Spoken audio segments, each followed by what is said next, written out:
Hello my dear students, ಹೇಗಿದ್ದೀರಾ ಎಲ್ಲರೂ? Welcome to Pallavi tutorials. ಮಕ್ಕಳೇ, ನಾಡಿದ್ದು ನಡೆಯುವಂತಹ ಸೆಕೆಂಡ್ PUC ಅಕೌಂಟೆನ್ಸಿ ಸಬ್ಜೆಕ್ಟಿಗೆ ಸಂಬಂಧಪಟ್ಟ ಹಾಗೆ ಪಾರ್ಟ್ ಎಯಲ್ಲಿ 1 ಮಾರ್ಕಿನ 5 ಕ್ವಶನ್ಸನ್ನು ಕೇಳ್ತಾರೆ. ನಿಮಗೆ ಗೊತ್ತಿದೆ, ಟೋಟಲ್ ಆಗಿ 26 ಮಾರ್ಕ್ಸು ನಿಮಗೆ ಥಿಯರಿ ಪಾರ್ಟಲ್ಲಿ ಕವರ್ ಆಗುತ್ತೆ. 2 ಮಾರ್ಕ್ಸಲ್ಲಿ 1 ಮಾರ್ಕ್ ಒಂದು ಕ್ವಶನ್ನು ಪ್ರಾಬ್ಲಮ್ ಇದ್ದರೂ ಕೂಡ 1 ಮಾರ್ಕಲ್ಲಿ ಒಂದು ಕ್ವಶನ್ನು ಪ್ರಾಬ್ಲಮ್ ಬಂದರೂ ಕೂಡ ಆಲ್ಮೋಸ್ಟ್ ಆಲು ನಿಮಗೆ ಥಿಯರಿ ಟಾಪಿಕ್ ಕವರ್ ಆಗುತ್ತೆ, ಗೊತ್ತಿದೆ.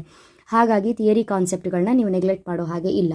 ಸೊ ಪ್ರಾಬ್ಲಮ್ಸಿಗೆ ಬಂದರೆ ಆಲ್ರೆಡಿ ನಾನು 6 ಮಾರ್ಕ್ಸು ಮತ್ತು 12 ಮಾರ್ಕ್ಸಿಗೆ ಇಂಪಾರ್ಟೆಂಟ್ ಪ್ರಾಬ್ಲಮ್ಸ್ ಯಾವುದು, ಈಸಿಯಾಗಿ ಅದನ್ನು ಹೇಗೆ ಸಾಲ್ವ್ ಮಾಡಬೇಕು ಅನ್ನೋದನ್ನೆಲ್ಲ ಕ್ಲಾಸಸ್ ಬೇಕಾದಷ್ಟು ಅಪ್ಲೋಡ್ ಮಾಡಿಬಿಟ್ಟಿದ್ದೀನಿ. ಒಂದೊಂದು ಟಾಪಿಕ್ ಮೇಲೆ ನಿಮಗೆ ಹೈಯೆಸ್ಟ್ ಪ್ರಾಬ್ಲಮ್ಸ್ಗಳು ಸಿಗುತ್ತೆ.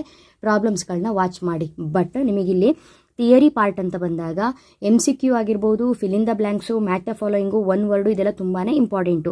2 ಮಾರ್ಕ್ಸಿನ ಕ್ವಶನ್ಸು, ಥಿಯರಿ ಕ್ವಶನ್ಸು ಮತ್ತು 2 ಮಾರ್ಕಿಗೆ ಕೇಳುವಂಥ ಪ್ರಾಬ್ಲಮ್ನ ಅಪ್ಲೋಡ್ ಮಾಡೋದಕ್ಕಿಂತ ಮುಂಚೆ 1 ಮಾರ್ಕಲ್ಲಿ ಇರುವಂಥ ಎಲ್ಲ ಟಾಪಿಕ್ಗಳನ್ನ ನಾವು ಕವರ್ ಮಾಡ್ಕೊಳ್ಬೇಕು. ಹಾಗಾಗಿ ನಾನು ಈ ಹಿಂದೆ MCQ, fill in the blanks, matter following detail ಆಗಿ ನಿಮಗೆ ಎಷ್ಟನ್ನು ಓದ್ಕೊಳ್ಬೇಕು ಅನ್ನುವಂಥ ಇನ್ಫಾರ್ಮೇಷನ್ನ ವಿಡಿಯೋದಲ್ಲಿ ಕೊಟ್ಟಿದ್ದೀನಿ. ಕ್ವಶನ್ ವಿತ್ ಆನ್ಸರ್ ಕೂಡ ಕೊಟ್ಟಿದ್ದೀನಿ. Next come to the 1 mark questions ಅಂತ ಬಂದಾಗ ಇಲ್ಲಿ 1 ಮಾರ್ಕ್ ಕ್ವಶನ್ಸಲ್ಲಿ ಒಂದು ಫಾರ್ಮುಲಾ, ಇನ್ನೊಂದು ಟ್ರೂ ಆರ್ ಫಾಲ್ಸು, ಇನ್ನೊಂದು ಎಕ್ಸ್ಪ್ಯಾಂಡ್ ಕ್ವಶನು, ಇನ್ನೊಂದು ಎಕ್ಸಾಂಪಲ್ಲು ಗ್ಯಾರಂಟಿ ಕೇಳ್ತಾರೆ, ಇನ್ನೊಂದು ಬಿಟ್ಟಿರೋಂಥದ್ದು ಮೀನಿಂಗು ಹೇಗಾದರೂ ಕೇಳ್ತಾರೆ, ಅಥವಾ ಟೈಪ್ಸು ಈ ರೀತಿ ಏನಾದರೂ ಕೇಳ್ತಾರೆ. ಬಟ್ ಕಂಪಲ್ಸರಿ ಕ್ವಶನು ನಿಮ್ಮ ಒಂದು 3 ಮಾಡೆಲ್ ಕ್ವಶನ್ ಪೇಪರಲ್ಲಿ ಯಾವ ರೀತಿಯಾಗಿ ಕೊಟ್ಟಿದ್ದಾರೆ ಅದೇ ಬ್ಲೂ ಪ್ರಿಂಟ್ ಫಾಲೋ ಆಗುತ್ತೆ. ಕಂಪಲ್ಸರಿ ಅಂತ ಹೇಳಿದ್ರು 3 ಪೇಪರಲ್ಲೂ ಎಕ್ಸ್ಪ್ಯಾಂಡ್ ಇದೆ. ಹಾಗಾಗಿ ನಾನು ಎಕ್ಸ್ಪ್ಯಾಂಡ್ ಟಾಪಿಕ್ಗಳನ್ನ ಏನೇನು ಓದ್ಕೊಳ್ಬೇಕು ಅನ್ನೋದನ್ನ ಒಂದು ವಿಡಿಯೋ ಮಾಡಿ ಅಪ್ಲೋಡ್ ಮಾಡಿದ್ದೀನಿ. ಆ ಒಂದು ವಿಡಿಯೋನ ನೀವು ವಾಚ್ ಮಾಡಬೇಕು. ಸೊ ಟೋಟಲ್ ಆಗಿ ಜಾಸ್ತಿ ಎಕ್ಸ್ಪ್ಯಾಂಡ್ ಕ್ವಶನ್ಸ್ನ ಕೊಟ್ಟಿಲ್ಲ, ಕೊಟ್ಟಿರುವಂಥದ್ದನ್ನ ಕರೆಕ್ಟಾಗಿ ನೋಡ್ಕೊಳ್ಬೇಕು. ಅದಾದ ನಂತರ 3 ಪೇಪರಲ್ಲೂ ಇರುವಂತಹ ಮತ್ತೆ ರಿಪೀಟೆಡ್ ಕ್ವಶನು 3 ಪೇಪರಲ್ಲೂ ಕೇಳಿದ್ದಾರೆ, ನಾಡಿದ್ದು ಎಕ್ಸಾಮಲ್ಲೂ ಕೂಡ ಕೇಳ್ತಾರೆ, true or false questions. So true or false questions ಕೂಡ ಯಾವ್ದು ಓದ್ಕೊಳ್ಬೇಕು ಅನ್ನೋದನ್ನ ಒಂದು ವಿಡಿಯೋ ಅಪ್ಲೋಡ್ ಮಾಡಿದ್ದೀನಿ, ಆ ವಿಡಿಯೋನ ವಾಚ್ ಮಾಡಿ. ಸೊ ಈ ಒಂದು ವಿಡಿಯೋದಲ್ಲಿ 3 ಪೇಪರ್ನ ನೀವು ಗಮನಿಸಿ, ಎಲ್ಲ ಕಡೆನೂ ಕೂಡ ಒಂದು ಎಕ್ಸಾಂಪಲ್ನ ಕೇಳಿದ್ದಾರೆ. ಇಲ್ಲಿ give an example for extraordinary item ಕೇಳಿದ್ದಾರೆ. ನೆಕ್ಸ್ಟ್ ಇನ್ನೊಂದು ಪೇಪರಲ್ಲಿ give an example for cash out flows from financing activity ಕೇಳಿದ್ದಾರೆ.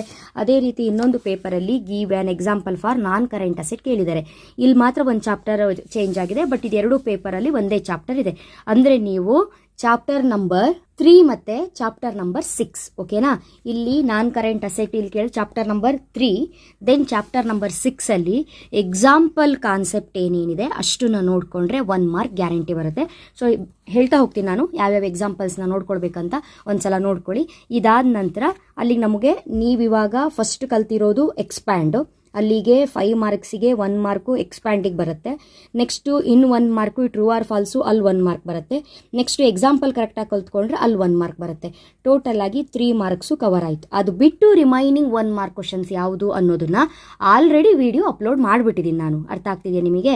ಆಲ್ರೆಡಿ 1 ಮಾರ್ಕಿನ ಕಾನ್ಸೆಪ್ಟ್ ಯಾವುದು, ಅದು 1 ಮಾರ್ಕಿಗೆ ಪ್ರಾಬ್ಲಮ್ಮು ಅಥವಾ 1 ಮಾರ್ಕಿಂದು ಬೇರೆ ಬೇರೆ ಟೈಪ್ ಆಫ್ ಕ್ವಶನ್ಸು ಅದೆಲ್ಲ ಅಪ್ಲೋಡ್ ಮಾಡಿಬಿಟ್ಟಿದ್ದೀನಿ.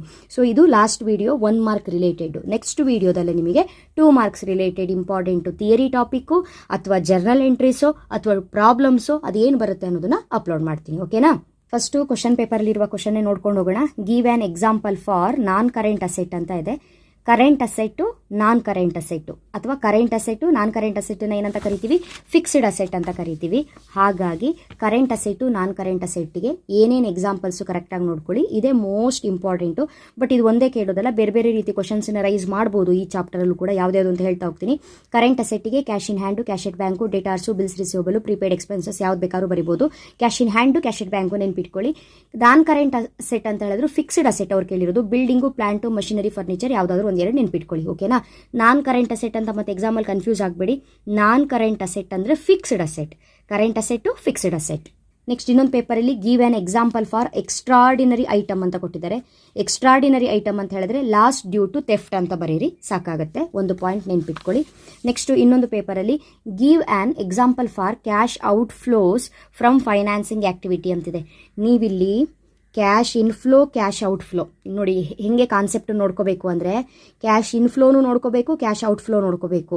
3 ಆಕ್ಟಿವಿಟೀಸ್ ನೋಡ್ಕೋಬೇಕು. ಫೈನಾನ್ಸಿಂಗ್ ಆಕ್ಟಿವಿಟಿ ನೋಡ್ಕೋಬೇಕು, ಇನ್ವೆಸ್ಟಿಂಗ್ ಆಕ್ಟಿವಿಟಿ ನೋಡ್ಕೋಬೇಕು, ಆಪರೇಟಿಂಗ್ ಆಕ್ಟಿವಿಟೀಸ್ ನೋಡ್ಕೋಬೇಕು. ನಾನು ಒಂದು ಟೆಕ್ನಿಕ್ ಹೇಳ್ತೀನಿ ನಿಮಗೆ, ನೆನ್ಪಿಟ್ಕೊಳ್ಳಿ. ಹೇಗೆ ಬೇಕಾದರೂ ನೀವಲ್ಲಿ ಓನ್ ಆಗಾದರೂ ಕೂಡ ಬರೀಬಹುದು. ಇನ್ವೆಸ್ಟಿಂಗ್ ಆಕ್ಟಿವಿಟಿ ಅಂತ ಹೇಳಿದ್ರೆ ಅಸೆಟ್ಸ್ ಮೇಲೆ ಇನ್ವೆಸ್ಟ್ ಮಾಡೋದು. ಫೈನಾನ್ಸಿಂಗ್ ಆಕ್ಟಿವಿಟಿ ಅಂತ ಹೇಳಿದ್ರೆ ಇಶ್ಯೂ ಆಫ್ ಶೇರ್ಸು, ಡಿಬೆಂಚರ್ಸು ಈ ರೀತಿದು.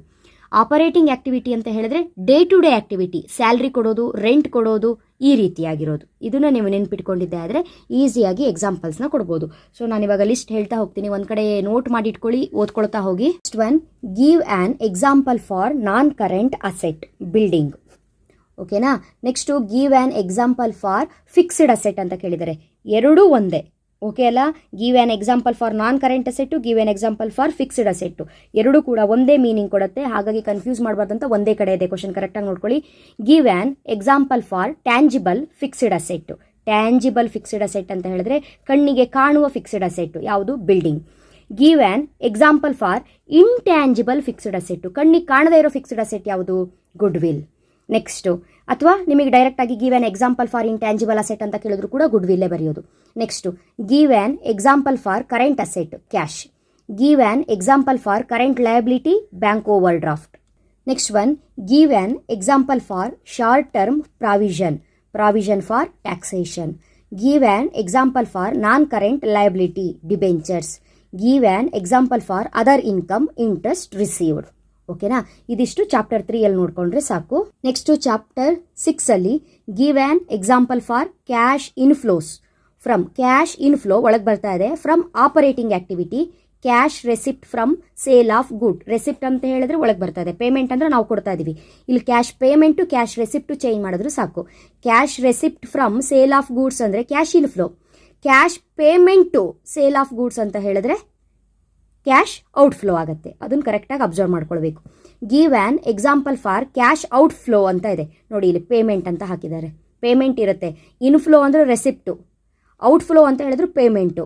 ನಾನು ಹೇಳಿದ್ದೆ ಆಪರೇಟಿಂಗ್ ಆಕ್ಟಿವಿಟಿ ಅಂತ ಹೇಳಿದ್ರೆ ಅಲ್ಲಿ ಪರ್ಚೇಸು ಸೇಲ್ಸು ಅಲ್ಲಿ ಗೂಡ್ಸ್ ಬರುತ್ತಷ್ಟೇ. Purchase sale of fixed asset ಬರಲ್ಲ. Purchase sale of fixed asset ಅಂತ ಬಂದರೆ ಅದು ಇನ್ವೆಸ್ಟಿಂಗ್ ಆಕ್ಟಿವಿಟಿ ಆಗುತ್ತೆ, ಅದು ನೆನಪಿರಬೇಕು ನಿಮಗೆ. ಇಲ್ಲಿ ಅದಕ್ಕೆ ಸ್ಯಾಲ್ರಿ ಟು ಎಂಪ್ಲಾಯೀಸ್ ತಗೋಬಿಡಿ, ಇದನ್ನೇ ಇಲ್ಲೂ ಹಾಕೋಬಹುದು, ಸ್ಯಾಲ್ರಿ ಟು ಎಂಪ್ಲಾಯೀಸ್ ತಗೋಬಿಡಿ. ಓಕೆನಾ.